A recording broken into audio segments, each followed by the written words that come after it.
along a guided mediums varies with the frequency. And the velocity is a function of frequency. And if you consider a band limited signals, that we have seen this continuous band and band limited signals, we have seen these things we have discussed. In a band limited signal, if we just consider, uh, then you see the the velocity will be maximum near the center frequency and gradually decreases on the both sides of the center frequency, on both sides of the center frequency. So velocity will be a function of frequency. If that is the case, then you see different frequency components of the signals will arrive at the different instant of times at the receiver. Different frequency components of signal will arrive at different instants of times at the receiver, and this will lead a difference in phase shifts among the frequencies. Also, there will be various delays for different frequency components. So different delays will be there. Suppose 5 persons are running in the ground. If they're having different velocities, obviously they will arrive at different instant of times. So that will provide the delay. So that delay is most critical in case of digital data, not for analog signals or analog data, right? That is because when you transmit sequence of bits, you see that times some of the signal components of one bit position, suppose you are transmitting the bits, right, 0101 etc., then some of the signal components of one bit position will spill over, will spread over into the neighboring time slots. The different time slots you are transmitting different bits. So there will be a interference. There will be interference because of the spreading of the pulse, because of this delay of the pulse. Because due to the delay distortions, the signal components will spill over into the another bit positions. So that is called actually inter-symbol interference. Inter-symbol interference. Inter-symbol interference, and this will limit the maximum bit rate or data rate, or you can say bar. It will affect bar bit error rate, these delay distortions, right? And here also some equalization techniques can be used for minimizing the delay distortions. Say for example, optical fibers, if you consider, then you can use a special type of fibers where the GI fibers is the gradient index fiber. Here, though the different frequency components, different velocities, but because of this refractive index variation, we'll see it. You will see it in higher semesters when you see the fiber optic communications. You see that times because of the refractive index variations, velocity, though it is different, but they will arrive at same instant of times. Right? When velocity will be more, when refractive index is more, velocity will be say one will be less, and when refractive index is less, velocity will be more. So in that way, by proper distribution of the refractive index, you can minimize this delay distortion. So some equalization techniques are there. So somehow, if you see what will happen if you have a say delay distortion like these things as before, if you have different frequency components, and without equalization techniques, delay is something like that.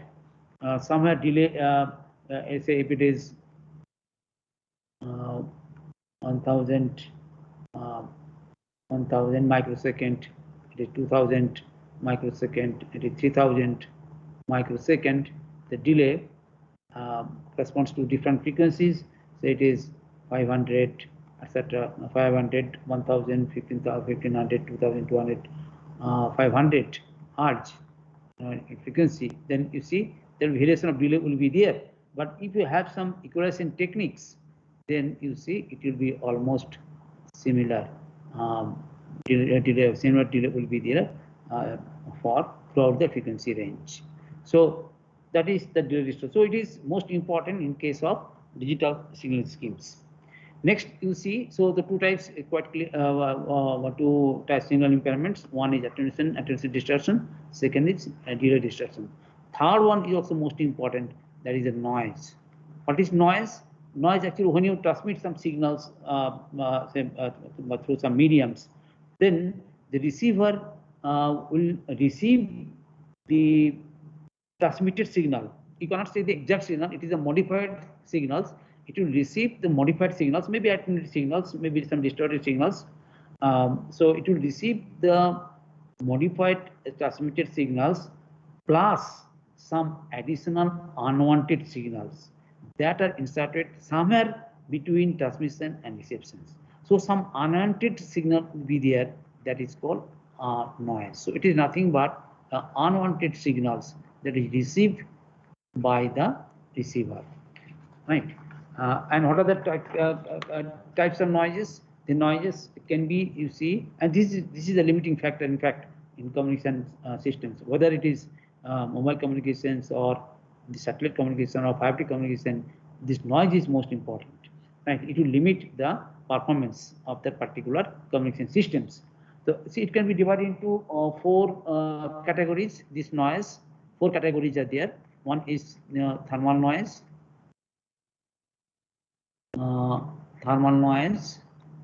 another is the intermodulation noise,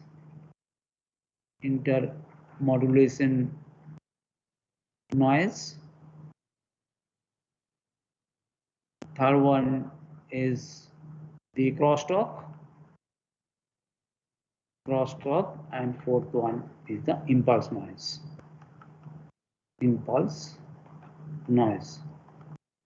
Right.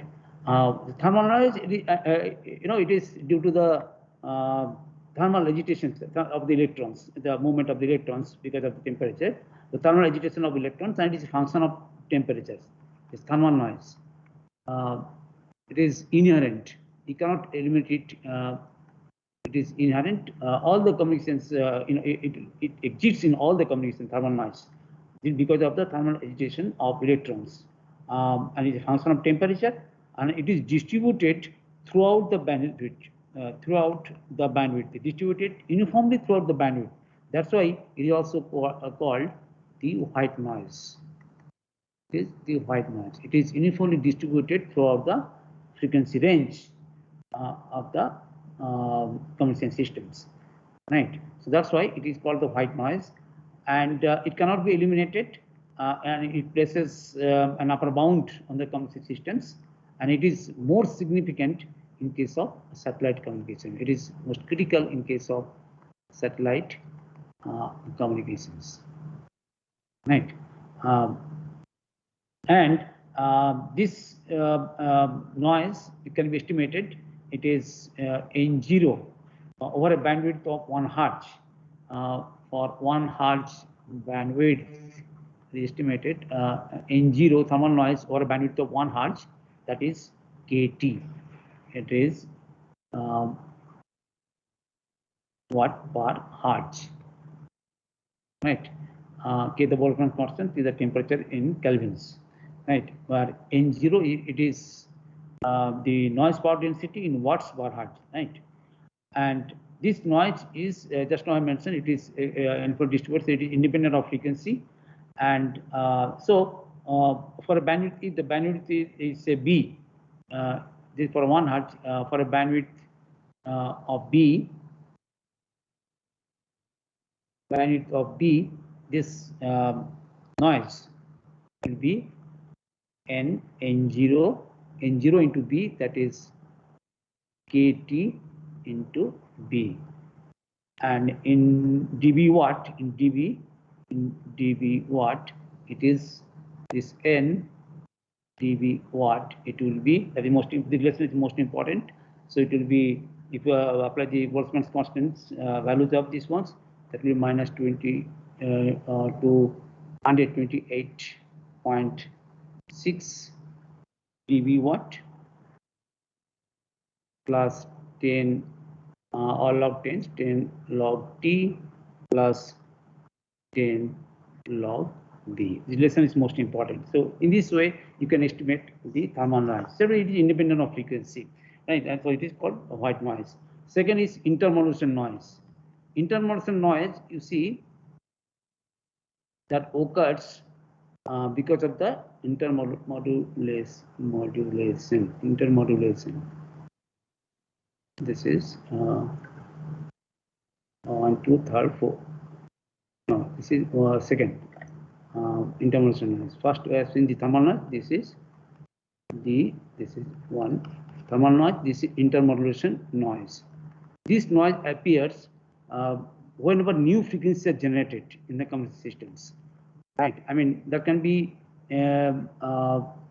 some or different of the, suppose two frequencies are there, there can be some or different of the two original frequencies, or multiple of their frequencies can be generated, like say twice f1 plus minus f2, or twice f2 plus minus f1, like these things. Some or different frequencies can be generated, right?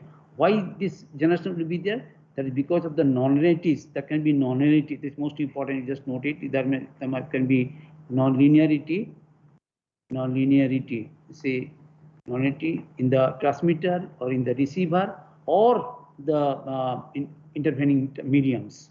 So this nonlinearity is most important. Because of these nonlinearities, new frequencies are generated. And in actual, in practice, if you see, the output is a complex function of input. It is not a linear functions. It is a complex function of input, and if there is excessive nonlinearity is present, that because of say, malfunctioning or because of excessive signal strength, then these new frequencies are generated. So there can be nonlinearity in the transmitter, there can be nonlinearity in the receiver, or there can be nonlinearity in the transmission channels. So because of these things, you see that new frequencies will be generated, right? And that is actually called the intermodulation noise, right? Another noise is there, that is crosstalk. When you see this intermodulation noise is most important when you consider the frequency division multiplexing, that will see it. Next model will see it. When you see the multiplexings, then it will be discussed in details. Right. Next is the crosstalk. You see, crosstalk, it is nothing but the coupling, unwanted coupling between the signal paths. Actually, if you see in the telephonic lines, you have seen some interference is there. That is because of the unwanted coupling between this crosstalk happens because of unwanted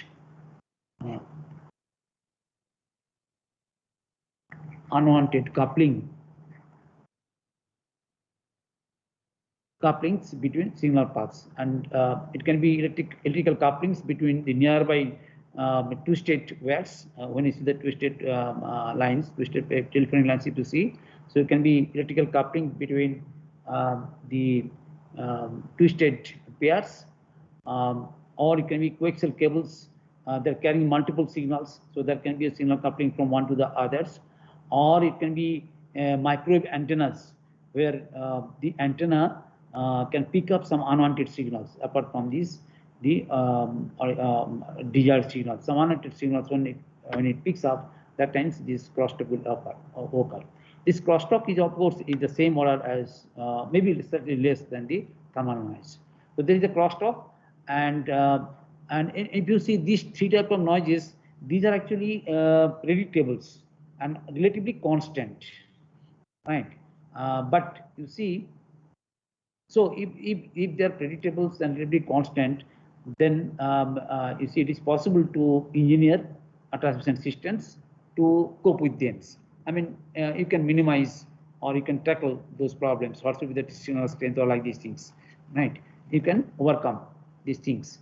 But you see, some of the noise, another noise is there, that is the impulse noise, which is not predictables. Impulse noise.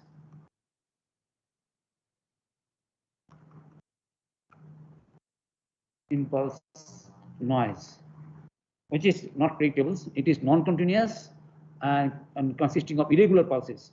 Or you can say noise, actually impulse noise is nothing but the noise spikes of very short durations and of high amplitudes. And it is generated because of the external electromagnetic disturbances.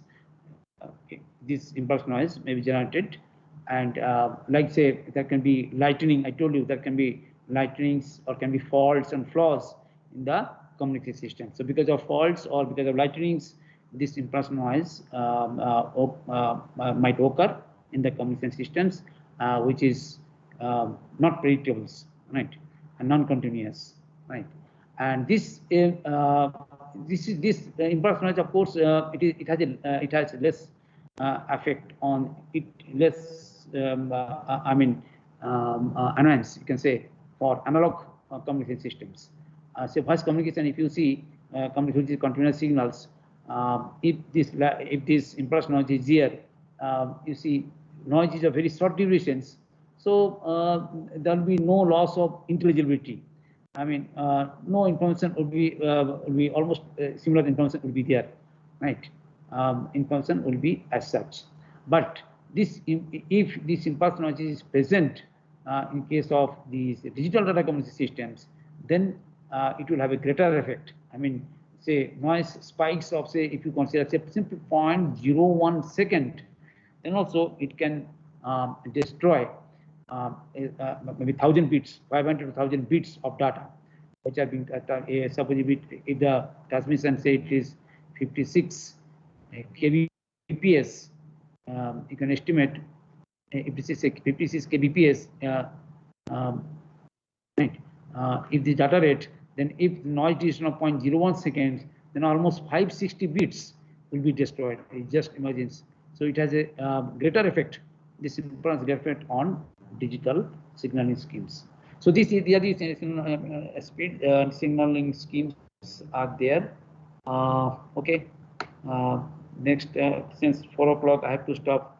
I have to stop now, or I can continue. Yes, Yeah. yes, sir. Okay, then. Okay, then next time we'll see it. Okay, to then. Thank you, sir.